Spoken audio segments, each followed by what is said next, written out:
बोलिए जगदम्बे भवानी की जय, माँ चंद्रघंटा की जय। आज हम आपके लिए लेकर आए हैं नवरात्रों के तीसरे दिन की कथा, माँ चंद्रघंटा की कथा। तो इससे पहले आप मेरे चैनल को सब्सक्राइब, लाइक, कमेंट ज़रूर कीजिएगा। नवरात्रि के तीसरे दिन माँ चंद्रघंटा स्वरूप की पूजा होती है। चंद्रघंटा देवी का स्वरूप तपे हुए स्वर्ण के समान कांतिमय है। चेहरा शांत एवं सौम्य है और मुख पर सूर्यमंडल की आभा छिटक रही होती है। माता के सिर पर अर्ध चंद्रमा मंदिर के घंटे के आकार में सुशोभित हो रहा है, जिसके कारण देवी का नाम चंद्रघंटा हो गया है। अपने इस रूप से माता देवगण, संतों एवं भक्तजन के मन को संतोष एवं प्रसन्न प्रदान करती है। माँ चंद्रघंटा अपने प्रिय वाहन सिंह पर आरूढ़ होकर अपने 10 हाथों में खड्ग, तलवार, ढाल, गदा, पाश, त्रिशूल, चक्र, धनुष भरे हुए तरकश लिए मंद मंद मुस्कुरा रही होती है। इस देवी की कृपा से साधक को अलौकिक वस्तुओं के दर्शन होते हैं, दिव्य सुगंधियों का अनुभव होता है, कई तरह की ध्वनियाँ सुनाई देने लगती है। इन क्षणों में साधक को बहुत सावधान रहना चाहिए।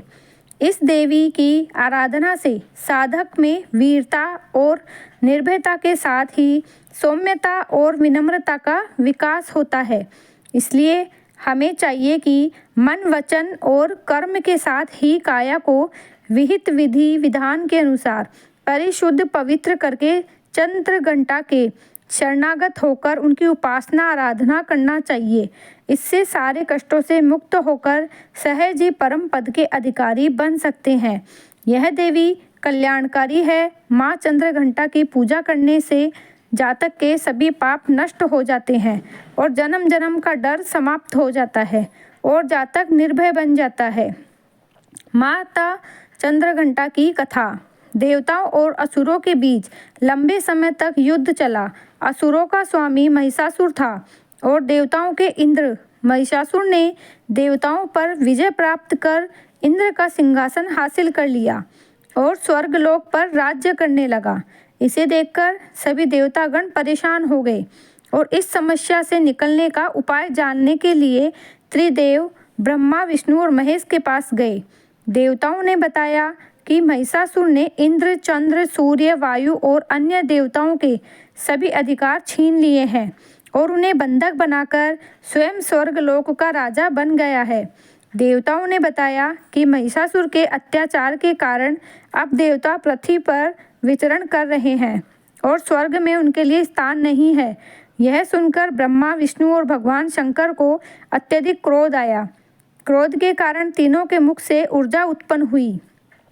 देवगणों के शरीर से निकली ऊर्जा भी उस ऊर्जा से जाकर मिल गई। यह 10 दिशाओं में व्याप्त होने लगी। तभी वहां एक देवी का अवतरण हुआ। भगवान शंकर ने देवी को त्रिशूल और भगवान विष्णु ने चक्र प्रदान किया। इसी प्रकार अन्य देवी देवताओं ने भी माता के हाथों में अस्त्र शस्त्र सजा दिए। इंद्र ने भी अपना वज्र और ऐरावत हाथी से उतरकर एक घंटा दिया। सूर्य ने अपना तेज और तलवार दिया और सवारी के लिए शेर दिया। देवी अब महिषासुर से युद्ध के लिए पूरी तरह से तैयार थी। उनका विशालकाय रूप देखकर महिषासुर यह समझ गया कि अब उसका काल आ गया है। महिषासुर ने अपनी सेना को देवी पर हमला करने को कहा। अन्य दैत्य और दानवों के दल भी युद्ध में कूद पड़े। देवी ने एक ही झटके में ही दानवों का संहार कर दिया। इस युद्ध में महिषासुर तो मारा गया, साथ में अन्य बड़े दानव और राक्षसों का संहार माँ ने कर दिया। इस तरह माँ ने सभी देवताओं को असुरों से अभयदान दिलाया। नवरात्रि के तीसरे दिन माँ चंद्रघंटा की पूजा की जाती है। यह शुक्र ग्रह की देवी मानी जाती है।